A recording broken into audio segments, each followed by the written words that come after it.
আজকে আমি এমন একটা মাছ রান্না করছিলাম যে খাওয়ার পরে আমার মুখ থেকে শুধু আসতেছিল আলহামদুলিল্লাহ আলহামদুলিল্লাহ আলহামদুলিল্লাহ। বোঝেন অবস্থা, এতটাই মজা হয়েছিল এই মাছটা খাইতে। সচরাচর এই মাছটা অনেকেই পছন্দ করে না। আসসালামু আলাইকুম, কেমন আছেন আপনারা সবাই? আশা করি সবাই ভালো আছেন। এই মাছটা রান্না করার জন্য আমি এখানে নিয়েছি রসুন বাটা, পেঁয়াজ বাটা আর দুইটা বোম্বাই মরিচ দিয়ে সরিষাটাকে খুব ভালোভাবে বেটে নিয়েছি। আর হলুদ সরিষা আর কালো সরিষা আমি একসাথে বেটে নিয়েছি। আর বোম্বাই মরিচ কিন্তু অনেক ঝাল হয়, সেজন্য আমি দুইটাই দিয়েছি, কারণ মাছে অনেক বেশি ঝাল আমার কাছে ভালো লাগে না। তো সব মশলাগুলো একটা মিক্সিং বলে নিয়ে তারপরে এখানে আমি স্বাদ মতো লবণ দিয়ে দিলাম, আর দিয়ে দিলাম হলুদ গুঁড়া আর সরিষার তেল। এই মাছ রান্নাটা খুবই সিম্পল, এক্সট্রা কোনো মশলা দেওয়া লাগবে না। তারপরে সরিষার তেল দিয়ে সবগুলো মশলা আমি মিক্স করে নিব। আর এটা হচ্ছে পাঙ্গাস মাছ ভাপা রান্না করতেছি আজকে আমি। আপনারা আগে কখনো পাঙ্গাস মাছ ভাপা খাইছেন কিনা অবশ্যই কমেন্টে জানাবেন। আমি তো এই প্রথমবার খাইছি, আর এতটাই দুর্দান্ত মজা হয়েছিল যে আমি আপনাদের সাথে শেয়ার না করে থাকতে পারলাম না। আমার ভিডিওটা দেখে অবশ্যই আপনারা একবার হলেও ট্রাই করে দেখবেন। যারা পাঙ্গাস মাছ প্রেমী আছেন তারা তো অবশ্যই খাবেন, যারা পছন্দ করেন না তারাও একবার খেয়ে দেখবেন। পাঙ্গাস মাছের কিন্তু কোনো গন্ধও থাকে না এভাবে রান্না করলে। তো মাছগুলো খুব সুন্দর পরিষ্কার করে আমি ধুয়ে রেখেছিলাম আগে। তারপরে এগুলো সব মাছ এখানে মশলা দিয়ে মাখায় নিয়ে একদম 30 মিনিটের জন্য আমি রেস্টে রেখে দিব, যেন মাছের ভিতরে লবণ ঝালটা ঢুকে যায়।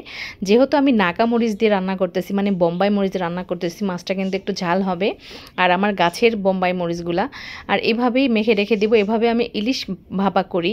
তো ইলিশ ভাপা কি মজা, তার থেকে দ্বিগুণ মজা লাগছে আমার কাছে এই পাঙ্গাস ভাপা, খুবই মজা হয়েছিল।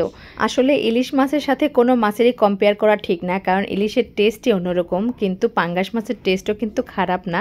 যারা খায় তারা এটা টেস্ট স্বাদ বোঝে। তো যাই হোক, 30 মিনিট পরে আমি ফিরে আসলাম, আর এখন দেখেন মাছ কিন্তু একদম সেট হয়ে গেছে, মানে খুব সুন্দরভাবে মশলাগুলো ঢুকে গেছে।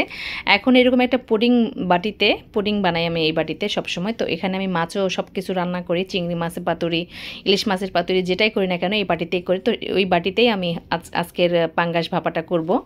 তো সবগুলো পাঙ্গাস মাছ আমি দিয়ে দিলাম। দেওয়ার পরে যেগুলো মশলা আছে একদম বাটিটা মুছে পরিষ্কার করে দিয়ে দিচ্ছি, কারণ একটু মশলা নষ্ট করতে চাই না, কারণ এই মশলাটারই খুব টেস্ট, একটা ঘ্রাণ আসে, খুবই ভালো লাগে। সবগুলা মাছ বাটিতে নেওয়ার পরে এখানে আমি একটা বোম্বাই মরিচ দিয়ে দিব উপর দিয়ে, সৌন্দর্যের জন্য, মানে দেখতে অনেক সুন্দর লাগে।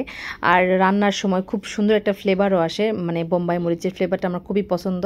তো বোম্বাই মরিচটা দিয়ে দেওয়ার পরে এখানে আমি একটু সরিষার তেলও দিচ্ছি। আগেও কিন্তু সরিষার তেল ব্যবহার করছি, আর এই রান্নাটা সরিষার তেল দিয়েই করতে হয়। তেল মরিচ সব কিছু দেওয়া হয়ে গেলে এখন আমি বাটিটা একদম কভার করে দিব, ঢাকনা দিয়ে ঢেকে দিব সুন্দর করে, যেন ভাপ দেওয়ার সময় এর ভিতরে পানি না ঢুকে যায়। তো ঢাকনা দিয়ে ঢেকে দিলাম, আর চুলায় একটা আমি আগে থেকে কড়াই বসায় রাখছি পানি দিয়ে। তো পানির ভিতরে কয়েকটা টিস্যু দিয়ে দিব, যেন মানে বাটিটা নড়াচড়া না করে। টিস্যুটা দেওয়ার পরে আমি বাটিটা বসাই দিচ্ছি, আর দেখেন টিস্যু কিন্তু ভেসে আছে। এখন বাটিটা বসাই দিলে টিস্যুটা নিচে পড়ে থাকবে। আর তারপরে এখানে আমি ঢাকনা দিয়ে একদম 35 থেকে 40 মিনিট পর্যন্ত রান্না করে নেব। যেহেতু পাঙ্গাস মাছ রান্না করতে একটু সময় লাগবে, আর ইলিশ মাছ ভাপা করতে কিন্তু বেশি সময় লাগে না, খুব কম সময় রান্না হয়ে যায়। তো 40 মিনিট পরে আমি এই যে ঢাকনাটা খুলতেছি, দেখেন ঢাকনাটা খোলার সাথে সাথে এত সুন্দর একটা স্মেল আসতেছিল যে কি বলবো। আর দেখতে মাশাআল্লাহ অনেক সুন্দর হয়েছে। আর এভাবেই রেখে দেবো একদম ঠান্ডা হওয়া পর্যন্ত। ঠান্ডা হওয়ার পরে আমি নামাই নিয়েছি, আর দেখেন ঢাকনাটা উঠাইলাম। খুবই সুন্দর, একদম লোভনীয় লাগতেছিল দেখতে যে আমি আজকে কি রান্না করলাম, এতটা সুন্দর, আর খেতেও আলহামদুলিল্লাহ এতটা মজা হয়েছে। তো এখন আমি একটা প্লেটে ভাত নিয়ে নিয়েছি। আসলে আমার তর্স হইতেছিল না যে কখন খাবো এই মাছটা, যে কেমন টেস্ট হবে। বিশ্বাস করেন এতটা মজা হয়েছে যে আমার মনে হয় যে এটা আমার সিগনেচার আইটেম। আগে কখনো কেউ রান্না করছেন কিনা আমি জানি না, কিন্তু আমি রান্না করছি আজকে পাঙ্গাস মাছের ভাপা। একবার হলেও আমার ভিডিওটা দেখে ট্রাই করে খেয়ে বলবেন আমাকে যে কেমন হয়েছে। আর এই প্লেটে আমার বড় বোনকে খেতে দিব, কারণ আমার বড় বোন বলতেছিল যে এটা আবার কিভাবে রান্না করে, এটা আবার কেমন হবে, বেশি ভালো হবে কিনা।